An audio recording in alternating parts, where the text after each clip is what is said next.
غفلونا والله. والله غفلونا لما قالوا لنا نادي الزمالك بالازمات اللي عنده دي كلها مش هيقدر ينافس. غفلونا لما قالوا لنا نادي الزمالك جايب لعيبه مش هتقدر تنافس ولاعيبه زباله في بدايه الموسم. غفلونا لما قالوا لنا نادي الزمالك اي نادي هيقابلها هينتشها ويخلوها مركز رابع.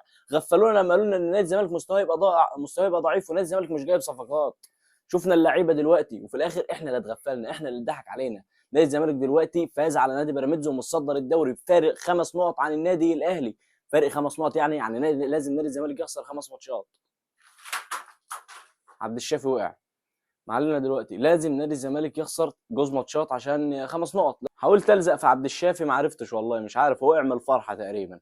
فبقول لك ان دلوقتي نادي الزمالك دلوقتي عنده افضل اسكواد في افضل لعيبه في مصر كروح. سيبك مش هنقول يا عم مهاراته مش عارف كروح. نادي الزمالك عنده افضل لعيبه في مصر.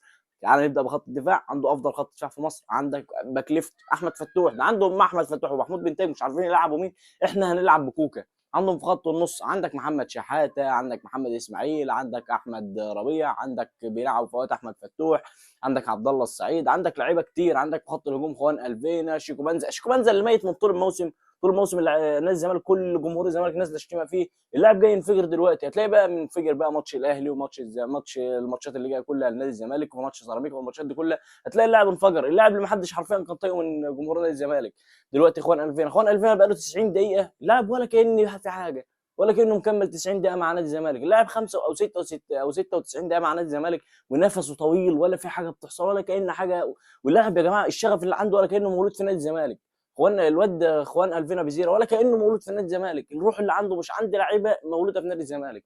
هنبص على بعد كده على ناصر منسي اللي خد مكان الجناح وعطى كره لاخوان الفينا، سجل الهدف للواد شيكو بنزا، سجل الهدف الاول ونادي الزمالك بقى بفارق 5 نقط عن النادي الاهلي وفي الصداره. بعد ما كنا بنقول بقى ان احنا هننافس احنا وبيراميدز في بدايه الموسم ونادي الزمالك هيبقى مركز ثالث وخلاص ضامنين ان احنا نلعب كونفدراليه، غفلنا نادي الزمالك ونبص نلاقي نادي الزمالك في المركز الاول واحنا في المركز الثالث وبيراميدز في المركز الثاني. وما بقاش حد ضامن يعني دلوقتي ما بقاش حد ضامن الا نادي الزمالك. نادي الزمالك بنسبه 80% حسم الدوري خلاص لنفسه. نادي الزمالك بنسبه 80% خلاص حسم الدوري. سيبك من الماتش ككوره وكمتعه والكلام ده كله، احنا ما شفناش متعه الا في اخر 5 دقائق. ففكك من المتعه.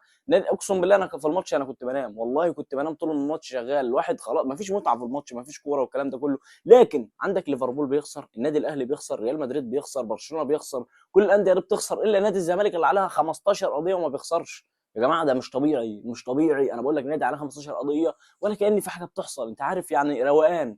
النادي مروق دماغه من كل ده وماشي عادي براحته وبكسب وبفوز ولا في حد هاممني. النادي حرفيا غريب والله ما لاقي له تفسير، والله ما لاقي للنادي ده تفسير، مش لاقي. يعني افضل عارف لما تعرف تفضل تدور كده على تفسير لحاجه انت مش لاقي له. النادي اللعيبه عماله تلعب بحماس.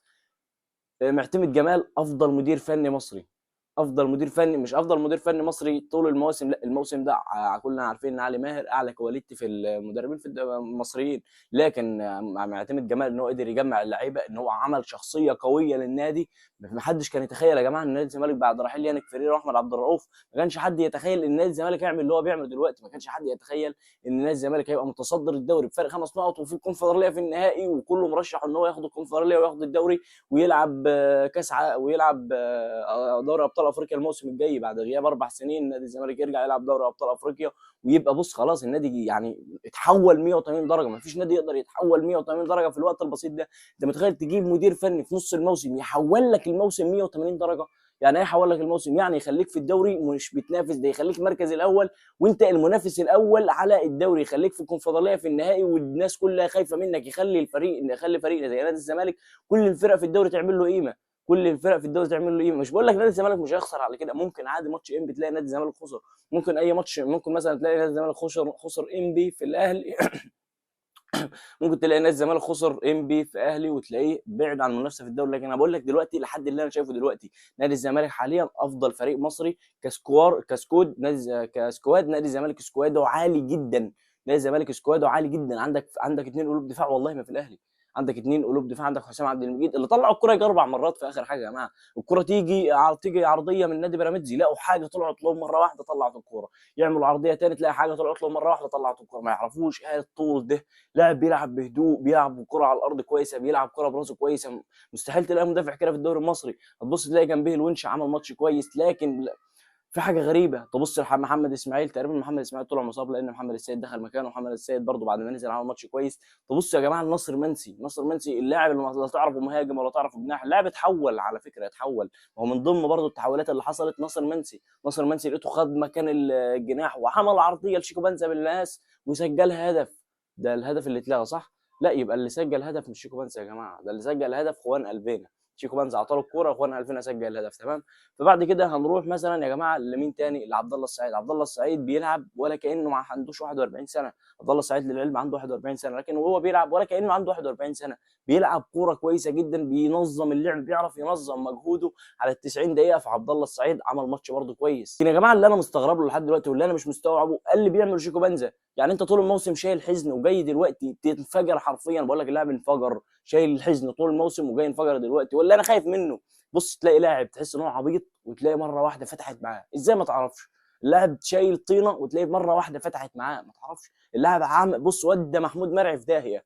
بقول لك ودى محمود مرعي في داهيه. محمود مرعي كان ماشي كده وهيقطع الكوره، عمل تاكلينج، قال له لا اطلع انت بره، المكان مليان، راح اودي الكوره دي لاخوان الفين، اسجل هدف وبعدين نيجي نرجع نشرب شاي مع بعض. هو ده اللي حصل من اخوان الفين، هو ده اللي حصل من شيكو بنزا، هو ده اللي حصل من شيكو بنزا. شيكو بنزا حرفيا اللاعب غريب، مش هقدر اتكلم غير كده. يعني ان نادي الزمالك انا بالنسبه لي اتمنى ان هو يخسر قصاد انبي ويخسر قدام النادي الاهلي، وده انا شايفه مستحيل. يعني نادي الزمالك يخسر انبي في اهلي انا شايفها مستحيل. فان شاء الله الفتره الجايه النادي الاهلي يعمل الريمونتادا بقى اللي احنا مستنيينها. لكن اعتقد بمستوى نادي الزمالك ده مش هنشوف ريمونتادا. ريمونتادا مين اللي احنا هنشوفها يا جماعه في الاداء اللي الزمالك بيعمله ده؟ اللعيبه بتلعب بروح عاليه وده كله مهما كلمك وعيد وزيد. نادي الزمالك عمل ماتش كويس، وفكك بقى من الكلام ده والمتعه. عايز متعه روح السيرك. انت عايز متعه روح السيرك خلاص. لان نادي الزمالك عمله النهارده ممتع، مش ممتع بس لعبوا وفازوا، الكوره جوان والكوره 3 نقط، خد 3 نقط وطلع وخلاص. انا فاضل لي ماتشين، يعني نادي الزمالك مستقل فاضل له ماتشين، لو فاز الماتشين دول هيبقى ضمن هيبقى ضمن ان هو يلعب دوري ابطال. لو وصلت معايا لحد هنا فانت مميز جدا جدا بالنسبه لي. ولو الحلقه عجبتك ما تنساش تشترك في القناه وتعمل لايك، وقبل ده كله تصلي على سيدنا محمد عليه افضل الصلاه والسلام. استنى في الحلقه الجايه. السلام عليكم.